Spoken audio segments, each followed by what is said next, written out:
it's Tracy.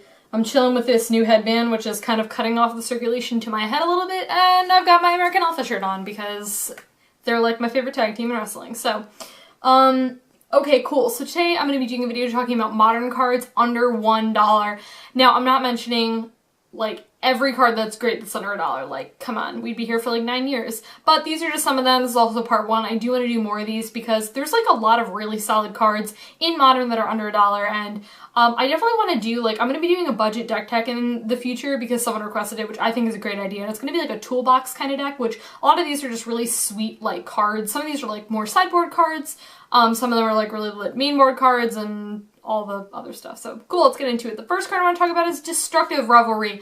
I feel like if you're building like this color combination, this is a really fantastic sideboard card. Like if you're doing like this kind of burn build where you're running like green, I know some people do like Naya burn, which is really freaking sweet. I need to do a Naya color combination deck because I just think Naya is like such a sweet color combination, and I feel like it's not something that I've really done. So I should like figure something out and do like some Naya thing.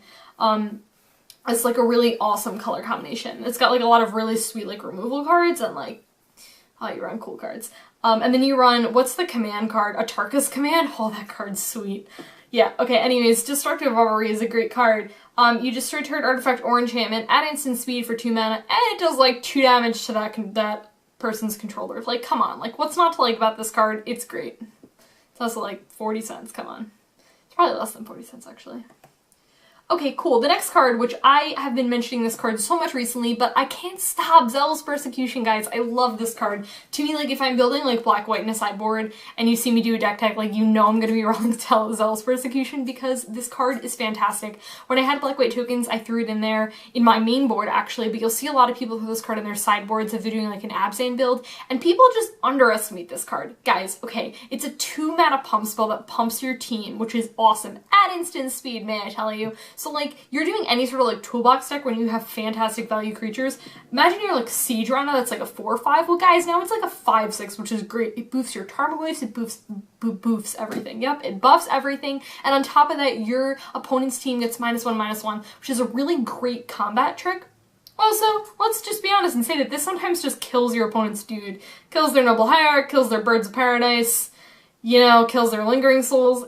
Kills Snapcaster Mage, guys, kills a lot of things. Card is great. I love this card. Okay, cool.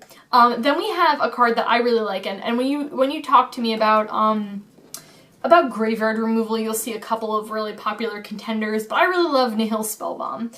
Why I really like this card is because it's target player's graveyard. So this is really important if you're doing any sort of graveyard strategies on your own. You want to make sure that your graveyard is untouched. So this is a really good card for that. And if it's put into the graveyard, if you pay black, you just get to draw a card. Like for 1 mana, this card is just really great. It kind of just sits there and then you can sack it whenever you want to.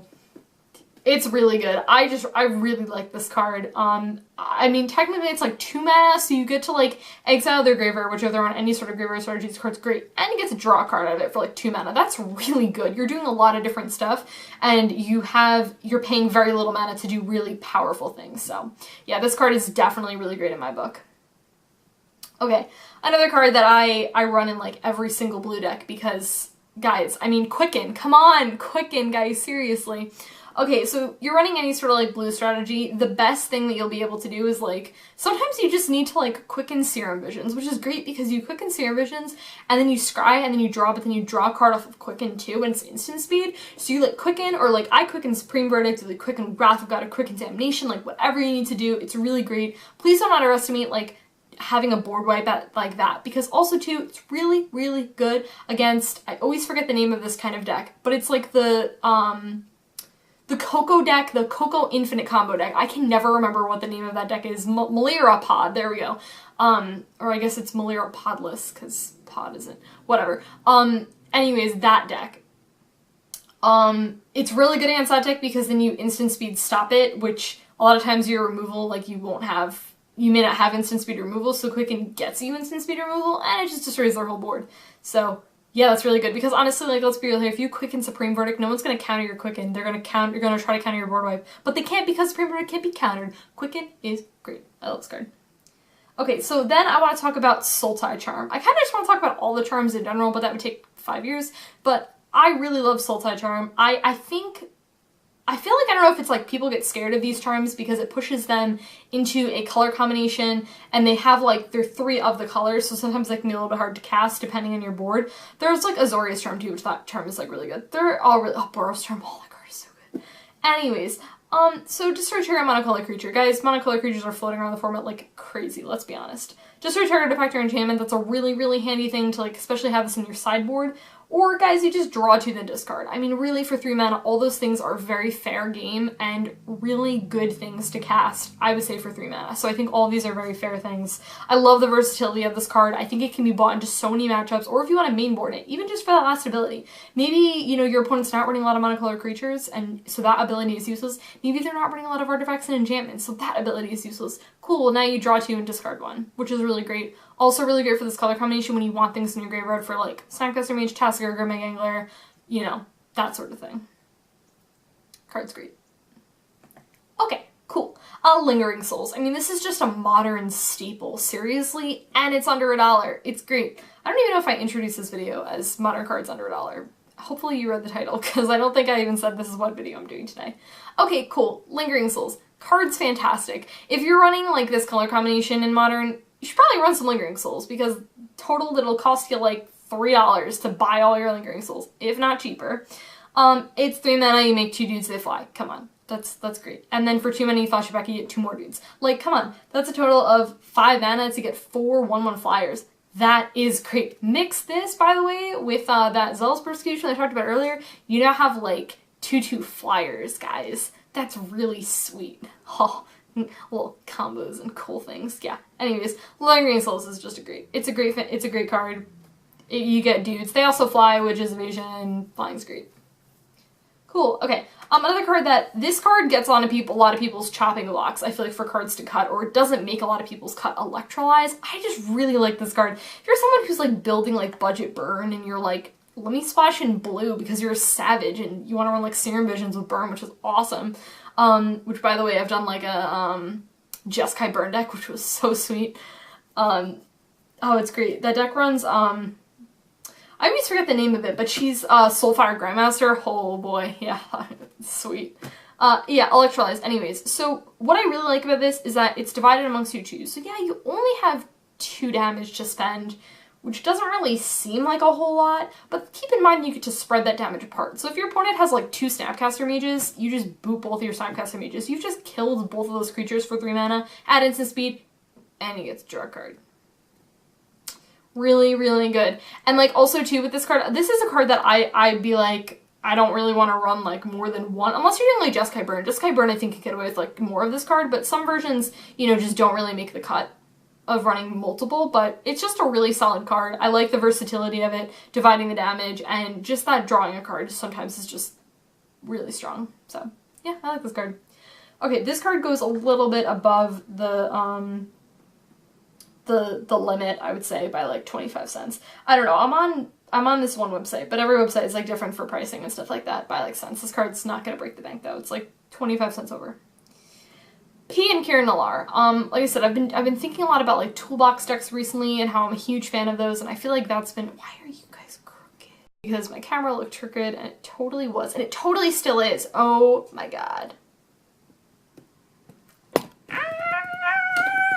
Attractive faces. Okay, whatever, we're leaving it. Anyways, Pia and Kiran Nalaar, card's great. It's 4 mana for 2/2, and then you get 2 dudes with flying, so like for 4 mana you get 4 power, which is awesome, and 2 of that power has flying, which is great.